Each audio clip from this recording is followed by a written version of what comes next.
Dans l'univers impitoyable de l'industrie cinématographique contemporaine, il arrive parfois que la création d'une œuvre d'art soit totalement éclipsée par le tumulte des coulisses, transformant le plateau de tournage en un théâtre de tensions psychologiques et de rumeurs dévastatrices. L'histoire du cinéma est jalonnée de ces moments de bascule où la fiction s'efface brutalement derrière la réalité des rapports humains, créant une fascination presque hypnotique pour le public qui scrute les moindres faits et gestes des célébrités impliquées dans ces tourmentes médiatiques. C'est précisément ce phénomène fascinant et destructeur qui s'est produit autour d'un projet cinématographique majeur de ces dernières années, un thriller psychologique ambitieux qui promettait de marquer les esprits par sa mise en scène et son esthétique soignée, mais qui restera à jamais gravé dans les mémoires collectives pour la tempête de spéculation qui a accompagné sa sortie mondiale. Pour comprendre comment une telle machine hollywoodienne a pu être ainsi ébranlée par les murmures de la presse à scandale, il est essentiel de s'immerger dès maintenant dans cette atmosphère lourde de non-dits et de faux-semblants, et de s'abonner dès à présent à notre chaîne pour ne manquer aucun des développements majeurs de cette affaire captivante. L'effervescence qui régnait à l'époque autour de ce long métrage témoignait d'une attente immense. Une attente nourrie par le talent d'une réalisatrice visionnaire et d'une distribution d'acteurs exceptionnels, tous promis aux plus grands honneurs du 7e art. Pourtant, derrière les sourires de façade et le vernis impeccable des tapis rouges de la Mostra de Venise,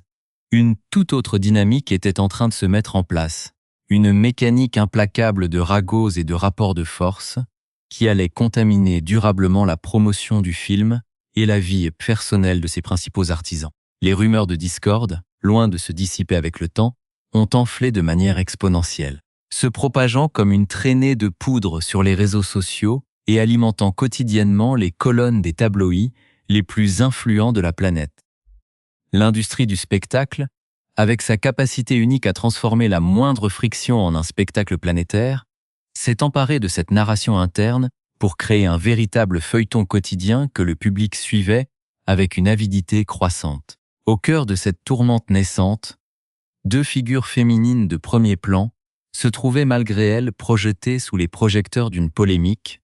dont elles ne maîtrisaient plus les contours, subissant de plein fouet l'onde de choc de révélations anonymes et de témoignages contradictoires issus des coulisses. Cette atmosphère toxique, lourde de suspicions et de reproches voilés, a fini par s'imposer comme le véritable sujet de conversation, reléguant au second plan les thématiques complexes et profondes du film lui-même. Un film qui explorait pourtant avec acuité la condition féminine et les faux-semblants d'une société patriarcale idéale. Le contraste saisissant entre le message d'émancipation porté à l'écran et la prétendue guerre psychologique menée en coulisses a créé un court-circuit médiatique d'une violence rare, forçant chacun des protagonistes à adopter une posture de défense ou de silence stratégique. Alors que les semaines avançaient et que la date fatidique de la Première mondiale approchait, le climat général devenait de plus en plus pesant, chaque déclaration publique étant minutieusement analysée, chaque absence interprétée comme un aveu de culpabilité ou une preuve de rupture définitive. Les observateurs de l'industrie cinématographique commençaient à se demander si l'œuvre elle-même parviendrait à survivre à un tel traitement médiatique ou si elle serait définitivement sacrifiée sur l'autel du sensationnalisme et du voyeurisme contemporain. C'est dans ce contexte d'extrême fragilité et de tension maximale que les premiers détails d'une prétendue altercation physique et verbale ont commencé à filtrer, jetant une lumière crue sur les méthodes de travail et les relations personnelles au sein de cette production hors norme. La frontière entre la vie privée et la vie professionnelle s'est alors définitivement estompée, laissant place à un tourbillon de spéculation où la vérité historique des faits semblait importer bien moins que la force dramatique du récit construit par les médias.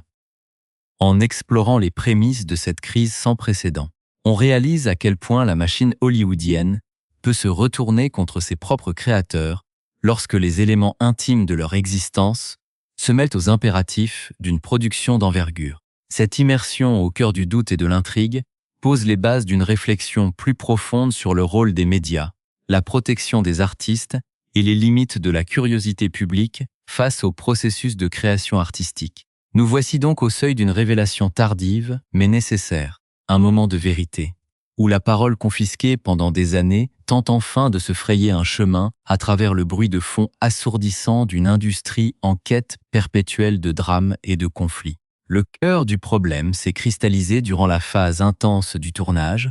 lorsque la réalité intime de la réalisatrice Olivia Wilde s'est mêlée d'une manière jugée problématique à la gestion quotidienne du plateau de son thriller psychologique. Les rumeurs ont commencé à prendre une tournure particulièrement précise et incisive lorsque la presse à scandale a révélé la liaison naissante entre la cinéaste et la pop star mondiale Harry Styles, qui tenait également le premier rôle masculin de la production. Selon plusieurs sources anonymes proches des équipes techniques, ce rapprochement amoureux aurait profondément perturbé l'organisation du travail, provoquant des absences répétées et inexpliquées de la part de la metteuse en scène, laissant l'équipe et surtout l'actrice principale, Florence Pugh, livrée à elle-même pour assurer la continuité des scènes. La tension est montée d'un cran lorsque les tabloïds ont rapporté que Florence Pugh, alors jeune prodige montante du cinéma mondial, se serait sentie profondément mal à l'aise face à cette situation, d'autant plus que la réalisatrice était encore officiellement engagée dans une longue relation avec le comédien Jason Sudeikis, père de ses 2 enfants. Les bruits de couloir suggéraient que l'actrice principale considérait ce comportement comme un manque de professionnalisme flagrant, ce qui aurait mené à une confrontation d'une violence verbale inouïe entre les 2 femmes, souvent qualifiée par les médias de véritable affrontement hurlant en plein milieu du plateau. Cette atmosphère délétère s'est nourrie de fuites successives, et notamment d'une vidéo privée particulièrement compromettante, dans laquelle Olivia Wilde s'adressait à l'acteur Shia LaBeouf, initialement pressenti pour le rôle principal, en qualifiant Florence Pugh de Miss Flo, et en insinuant qu'elle avait besoin d'un signal de réveil pour s'impliquer pleinement dans le projet. Cette révélation publique a agi comme un détonateur, confirmant aux yeux du monde entier qu'un fossé immense séparait la réalisatrice de sa star principale et transformant chaque interaction future en une démonstration de force médiatique. Le public et les journalistes se sont alors mis à scruter chaque détail du calendrier de production, constatant avec une curiosité morbide que la promotion du film devenait un exercice d'équilibriste impossible pour le studio de production, qui tentait désespérément de masquer l'ampleur du désastre relationnel. Lorsque le moment est venu de présenter l'œuvre au Festival international du film de Venise, l'absence de Florence Pugh lors de la conférence de presse officielle, justifiée tardivement par ses obligations sur le tournage du blockbuster Dune, n'a fait qu'accentuer la certitude d'une rupture totale et définitive entre les 2 femmes. Face aux questions insistantes des journalistes du monde entier réunis dans la salle de presse italienne, Olivia Wilde a tenté de faire front avec dignité, qualifiant sa comédienne de force de la nature et refusant d'alimenter ce qu'elle décrivait alors comme les commérages sans fin d'un Internet qui se nourrit de lui-même. Pourtant, la réalité derrière cette façade diplomatique était bien plus sombre et contraignante pour la cinéaste, qui se voyait imposer une omerta stricte par les responsables du studio et ses propres conseillers en communication. Ces derniers, terrifiés à l'idée que le scandale n'anéantisse totalement les chances commerciales et artistiques du long-métrage, lui auraient expressément ordonné de garder un silence absolu, d'afficher un sourire imperturbable et de ne prononcer aucun mot pour se défendre face aux accusations de la presse. Cette injonction au silence qu'elle confesse aujourd'hui regretter amèrement avec le recul des années, l'a empêchée de rétablir sa propre vérité au moment où les attaques étaient les plus virulentes, la laissant seule face au tribunal de l'opinion publique qui l'accusait d'avoir abandonné ses responsabilités de réalisatrice au profit de sa romance passionnelle. L'ombre de cette discorde a plané de manière permanente sur la projection officielle du film, où les moindres regards, les placements sur le tapis rouge et l'absence totale d'interaction visuelle entre Florence Pugh et Olivia Wilde ont été disséqués par des millions d'internautes, transformant un événement artistique en un sommet de tension psychologique. La virulence des attaques n'a épargné personne, créant un climat si toxique que même les membres de l'équipe technique ont fini par se sentir pris en otage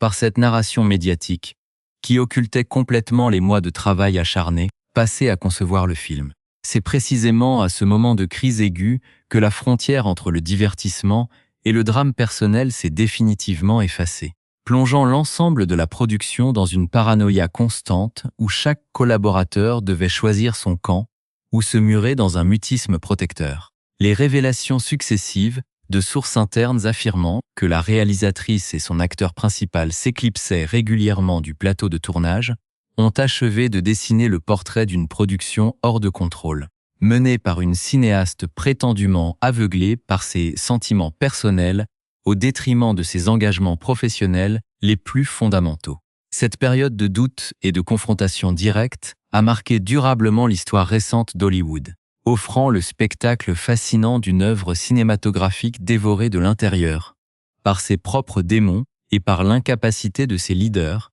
à maintenir une cohésion face aux assauts répétés des médias de masse. Face à l'ampleur inédite de cette déferlante médiatique qui menaçait d'engloutir définitivement la réputation de toute une équipe,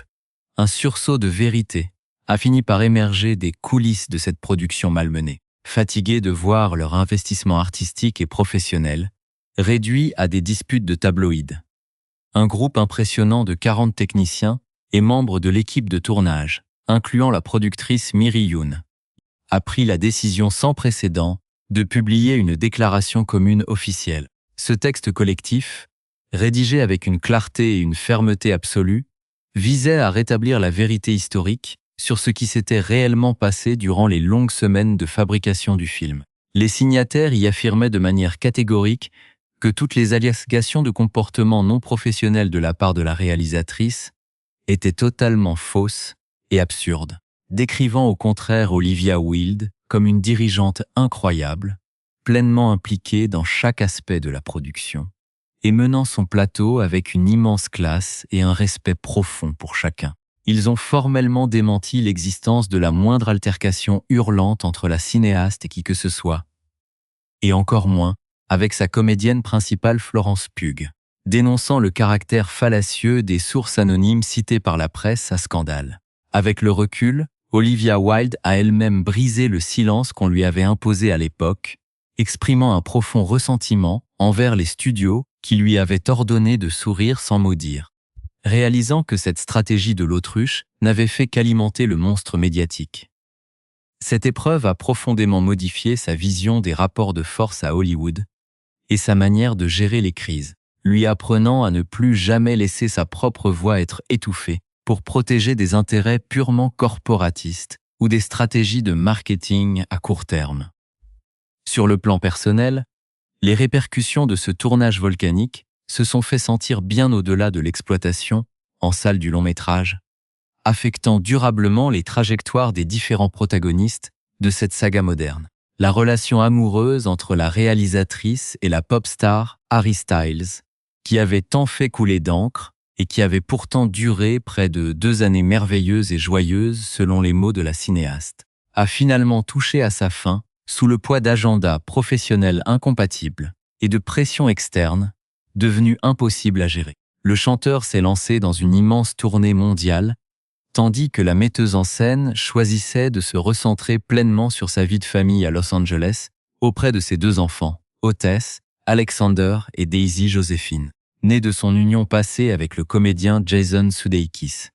La fin de cette romance a d'ailleurs continué à nourrir l'imaginaire du public, notamment lorsque l'artiste britannique a dévoilé une nouvelle composition musicale intitulée Paint by Numbers, dont les paroles semblent directement faire écho aux faits élus et à l'ironie de leur séparation douloureuse. Aujourd'hui, les parcours respectifs des 2 actrices principales de ce drame hollywoodien démontrent la résilience dont font preuve les grandes artistes face aux tempêtes de l'opinion publique. Florence Pugh a continué de s'imposer comme l'une des comédiennes les plus talentueuses et demandées de sa génération, enchaînant les rôles d'envergure dans des superproductions internationales, et prouvant que son intégrité artistique est restée totalement intacte malgré les tentatives de déstabilisation. De son côté, Olivia Wilde poursuit sa route créative avec la ferme intention de faire entendre sa voix, enrichie par cette expérience douloureuse qui a mis en lumière les mécanismes sexistes d'une industrie prompte à condamner les femmes réalisatrices pour des comportements qui seraient tolérés ou ignorés chez leurs homologues masculins. Cette affaire restera dans les annales du cinéma comme un cas d'école sur la manière dont les rumeurs virtuelles peuvent contaminer durablement une œuvre d'art et la vie de ceux qui la créent, rappelant la nécessité absolue de distinguer la réalité du travail de création du spectacle permanent imposé par les réseaux sociaux. Le film lui-même, au-delà du tumulte de sa genèse, demeure le témoin d'une ambition artistique forte. Une œuvre qui mérite d'être analysée pour ses qualités cinématographiques intrinsèques et non à travers le prisme déformant des scandales qui ont entouré sa sortie. En définitive, cette longue et tumultueuse chronique hollywoodienne s'achève sur une note de clarification essentielle, où les masques tombent enfin pour laisser place à la reconnaissance du travail accompli et à la dignité retrouvée des artistes qui ont survécu à la tempête.